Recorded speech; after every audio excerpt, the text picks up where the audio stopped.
Who were the actors of the Greek theatre? What were their costumes? How did they move? And what was the impact of the actors wearing masks? Oliver Taplin and Edith Hall examine the evidence of early representations of the theatre in ancient Greece. There is a very clear division in the people on stage between the actors and the chorus. The actors, there are very few of them, and they're very highly skilled, and it became a very highly professionalized activity.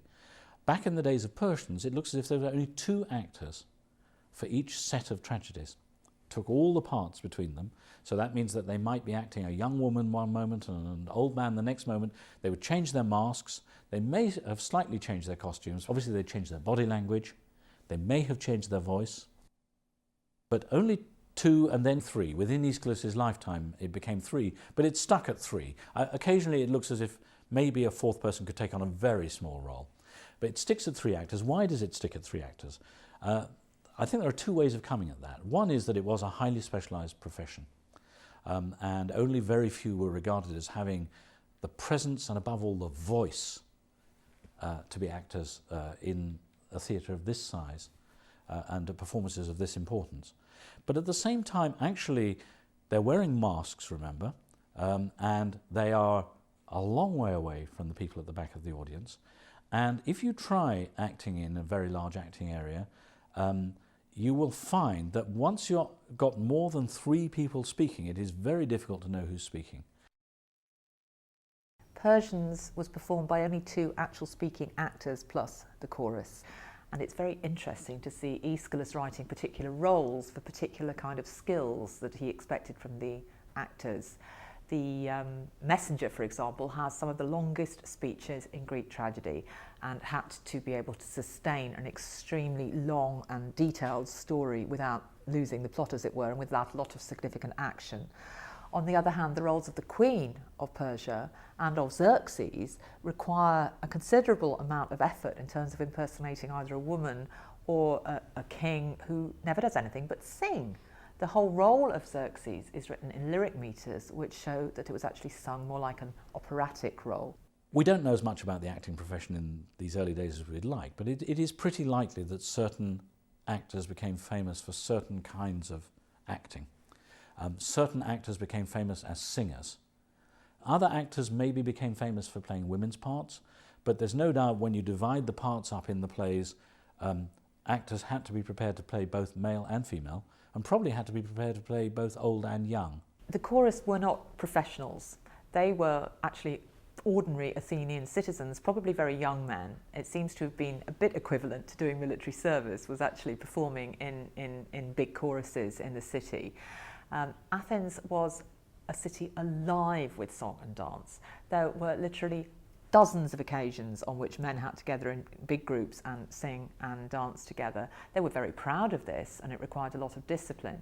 And in fact, when your tribe had to put up a chorus for the Dionysia, and you would go along and see all the young men of your town doing the big dances and so on, it was a moment for great pride. If we ask, what did the actors look like, what did the chorus look like, we're short of good evidence. The good evidence ought to be painted on vases, because painted vases survive in the earth across hundreds and even thousands of years. And there are a lot of painted vases from Athens in this period, but for some reason that is difficult to know, if they reflect theatre, they do not reflect it explicitly.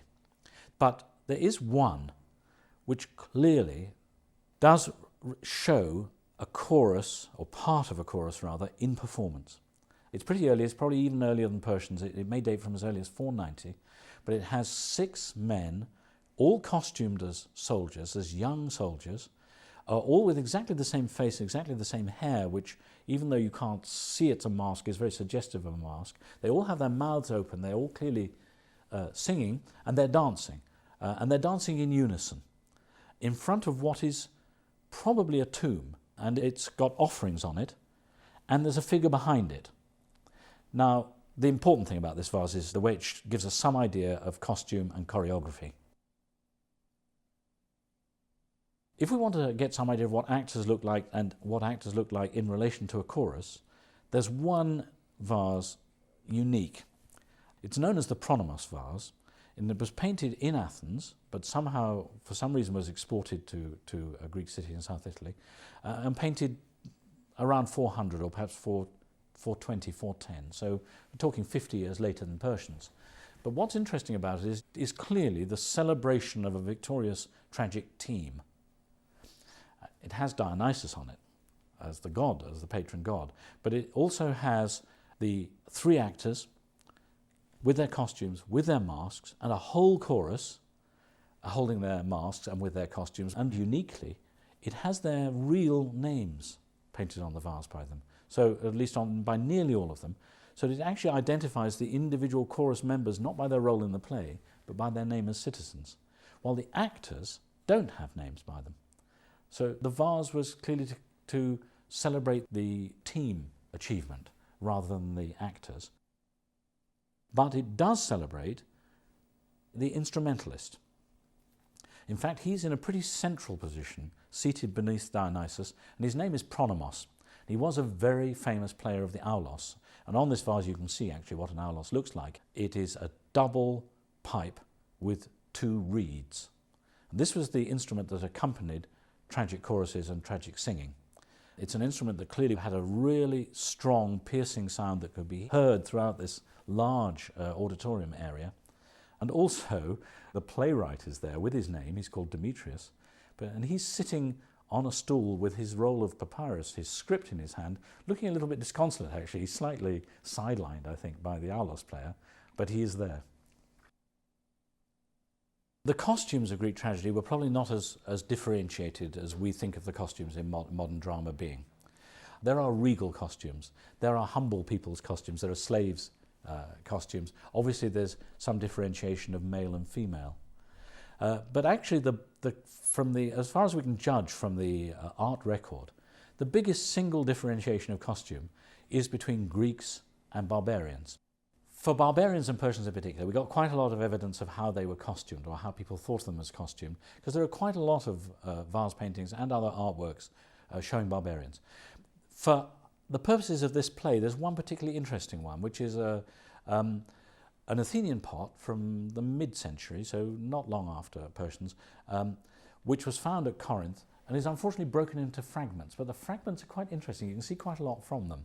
And the two main features of a barbarian costume are clearly there. One is what they wear on their head. They wear a big headdress, a big kind of cap. The other is trousers. Trousers are very un-Greek. A Greek wouldn't have been seen dead wearing trousers. In the representation of the trousers of barbarian men, they're very highly decorated, they're highly ornate. And just luckily, we've got a scrap of a leg, a trousered leg on this Corinth vase. We can be pretty sure that in the original performance of the Persians, that the old men looked something like that, that Darius would have looked like an even more ornate version of that. The mask became the symbol of the theatre. The tragic mask became the symbol of tragedy, the comic mask became the symbol of comedy, and in the later vase painting, including the Pronomos vase, the actors are holding their masks. So every actor wore a mask the whole time. Every chorus member wore a mask the whole time. The difference is that the actors' masks will have been to some extent individualized for the roles, and the chorus's masks will be very similar to each other. What's the function of the mask, though, has been there hasn't been as much written about that as you might expect, but it is an interesting dispute, because some people come at it from ritual, and they say the mask is to do with ritual and it's a symbol of participating in an activity for Dionysus. Other people take a very practical line. They say, no, the only reason they wear masks is because we're in a very big theatre.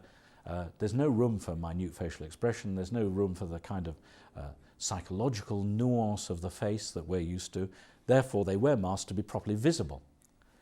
I think a third way of coming at it, and the one which I personally have most sympathy with, I think, is to say that the mask is the sign of impersonation.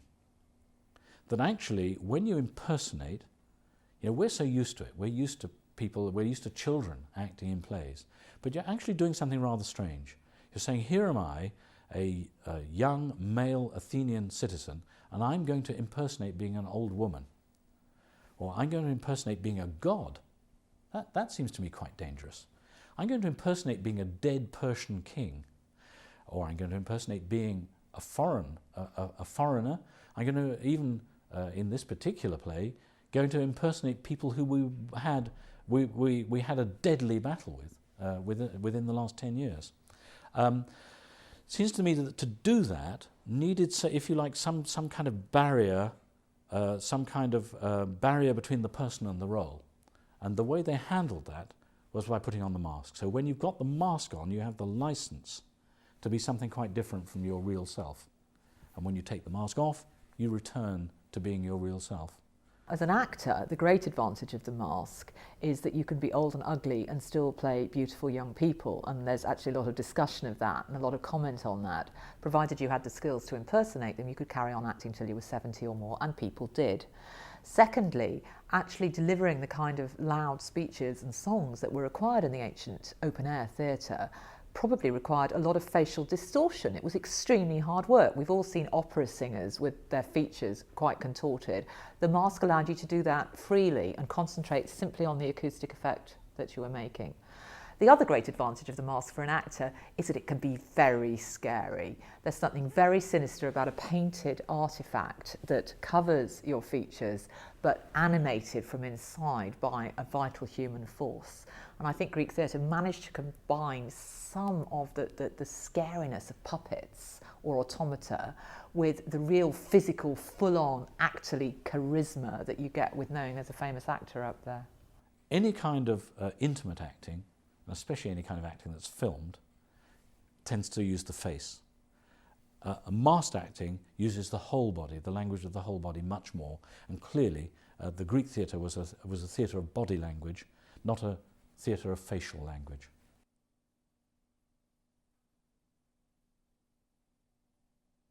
There's considerable evidence from much later in the 5th century for an increasingly naturalistic type of acting, much more fluid movement and much more attempts at real emotionally effective representation of the way people move under pressure.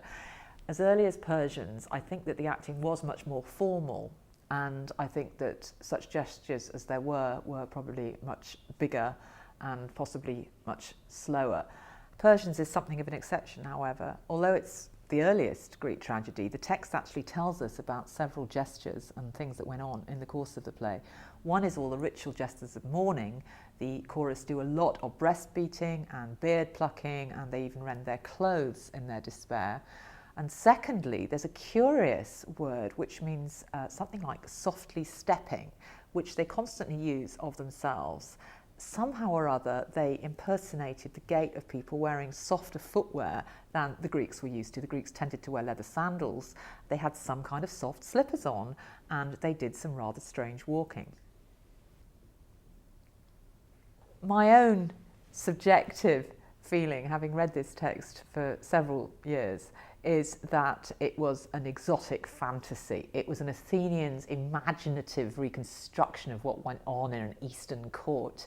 I think that the dresses were gorgeous. I think that the actors actually really went overboard with what we would call very racist impersonation of these Orientals. I think the effect may have been quite like Gilbert and Sullivan's The Mikado, when it's actually trying to pretend what it's like to be in a Japanese court.